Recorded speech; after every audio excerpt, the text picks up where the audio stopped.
live. The news on NBC6 at 11 starts now. All right, off the top tonight, FBI agents raiding Jeffrey Epstein's home on a private island in the Caribbean, indicating that the probe into his alleged sex trafficking ring is continuing despite his death. Good evening, everyone. Thanks for joining us tonight. I'm Juwan Strader. And I'm Jackie Nesbro. The raid coming 2 days after Epstein was found unresponsive in his jail cell. The circumstances of his death raising questions. NBC6 reporter Jamie GUIROLA is live in the newsroom tonight with information brand new at 11 o'clock. Jamie. That's right. One of Jeffrey Epstein's guards, the night he hanged himself in his federal jail cell, wasn't a regular correctional officer, according to a person familiar with the detention center, which is now under scrutiny for what Attorney General William Barr on Monday called, quote, serious irregularities.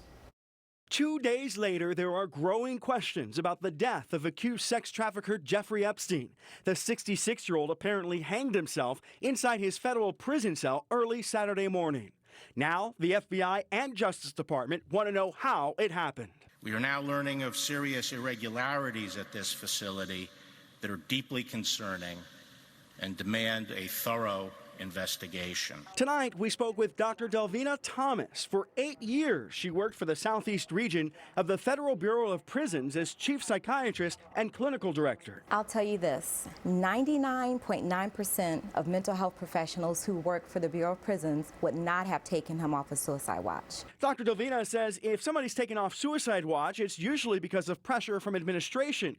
But Epstein was in the SHU, a segregated place considered high risk. So for someone to be so high profile, meaning Jeffrey Epstein was rich, white, legal problems, sex trafficking that involved minors, that's exponentially high risk. So someone like that, you leave on suicide watch for the entire time that they're pretrial. Miami Herald investigative journalist Julie Brown dug deep into the Jeffrey Epstein case for several years and helped break it open.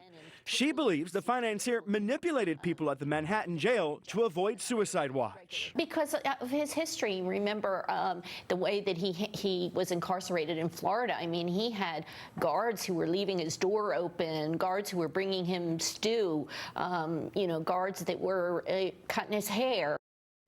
All right, and a spokesperson for the FBI has confirmed, as you guys mentioned, that they are conducting a search of Epstein's home and private island in the U.S. Virgin Islands.